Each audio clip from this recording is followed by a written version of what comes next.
Okay, let's do it. Okay, all right. So the first one is deep honesty. And I actually talk to my clients like this. I'm like, we need to learn to practice truth-telling, honesty, and candor. It's the only way we're going to all get better. Right. When I had a lot of employees, I found this just to be so much easier form of management than these secretive meetings or these classes of conversations. And, for me, it just seemed to be the easiest way to manage all of the employees that I had, because I had a bunch of different locations, right. and instead of separate private conversations, oh, I'm going to do this for you and this for you. I just found that to be just a clean way to do it, and I can't imagine people nowadays trying to do something different, especially because there's so much technology that can prove you wrong quickly. Yeah, absolutely. Yeah, one thing that is really amazing about what you're saying is this thing about meetings is that I encourage people to have their staff meetings. And if you do not practice truth-telling, honesty, and candor, or deep honesty, as this article talks about, people have this thing called the meeting after the meeting. Right. They're out in the parking lot totally talking about the situation when they should have brought their truth to the meeting in the first place. Yep. So it's kind of really a point of growing up and, again, being a man or a woman of virtue. And making them feel comfortable that they can be honest on their end, Right. too. Yeah, in my world, I tell people this all the time. I know what's going to happen. I'm going to have a conversation with you. I promise you're going home and talk to your spouse. That conversation's going to happen about this important decision about buying or selling a business, right? So if you're not clear and the things you're saying they can validate, the odds are they're not calling you back. That's exactly right. That's exactly right. Okay, so I'm sorry, did you say exactly? That's exactly right. Yeah. I told you. You're getting there. I'm there. You're getting there. You're getting there. Okay. All right. So the second point is moral courage. So this is being willing to face your fears, your risks, and dangers because you want to support your beliefs. So I have this little diagram in my business that I teach folks, and it's called U101. And there's three things deep inside you. You've got internalized habits, you've got a set of beliefs, and then you've got human traits. And we talked about that last week when we talked about the path element profile and personality. That's kind of a hardwired thing in your personality. One thing that is so important for virtuous leaders is to have the moral courage to say, I believe this is a truth about business and about how to treat people, how to treat the customer. So having these moral beliefs really solid. Yeah, gosh, I'm surprised people don't have that. That just seems to be something that's kind of at the core integrity, to right? me. I'd have to think that one through if I see that a lot in small business people. That's interesting. I'm surprised that would be something that would be hard for them to do. Yeah, I heard a quote this morning as I was driving in. The quote was, if you know your why, the how comes easy. Yes. Right? Yeah. And so you got to, why are you in small business, right? Okay, so that's important. The third one is having a vision, that most business leaders have to have a vision. Where are we going to be in a year? Where are we going to be in 5 years? Where are we going to be in 10 years? Where am I growing this company? And having values that are kind of the harness and the sword that help us kind of figure out where we want to go. So having a great vision that's full of great values. It's interesting because I would fail in that second part. I'd be like a master at the first, a vision, right? Right, I can set a vision, on a Tuesday, right? That's easy for me to do. But I used to have the attitude of whatever it takes. Okay. And you know what's interesting? When I dropped that attitude, all of a sudden more people wanted to come along.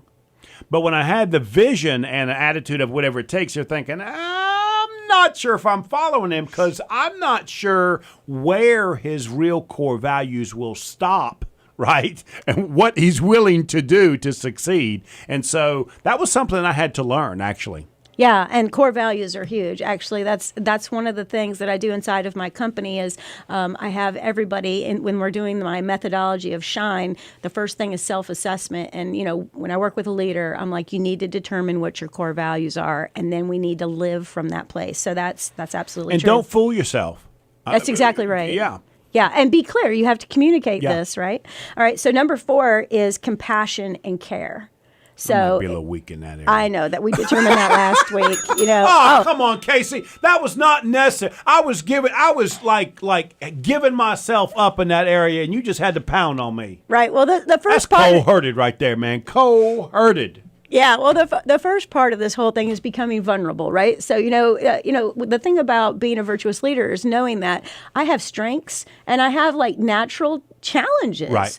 And so the philosophy that I have is that I want to make my strengths stronger. So we have to make in your case the wind and fire absolutely beautiful, right? And then the fact that your water is low. That I don't care about your dog, right? Right. Yeah. So we just have to tell you that don't say that.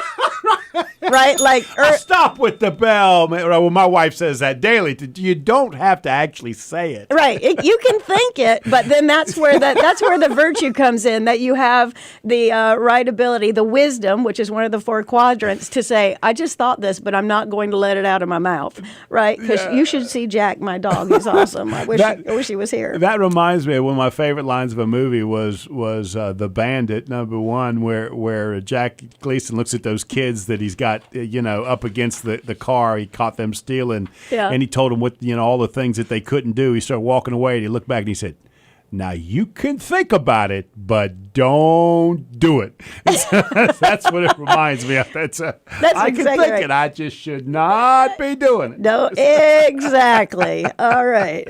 You got me on that one. Okay. Okay. All right. So the 5th one is fairness.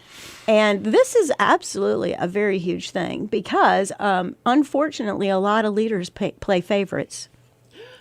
They have one person on their staff that, for whatever reason, again, going back to personality, they just kind of like the way they are better than the other guy, but they're not looking at, the actual talent or the skills or the gifts. Right. And so they play favorites. So fairness is a huge thing for leaders. I hear that all the time. Whenever I'm talking to small business people, they will always suggest to me that some of their employees think that they're being kinder or more generous to one or the other one. It is a never-ending challenge. I hear it often. Yeah, and I really celebrate what you were saying last week. You said I had a tendency to have more one-on-ones than like big giant staff meetings kind of thing.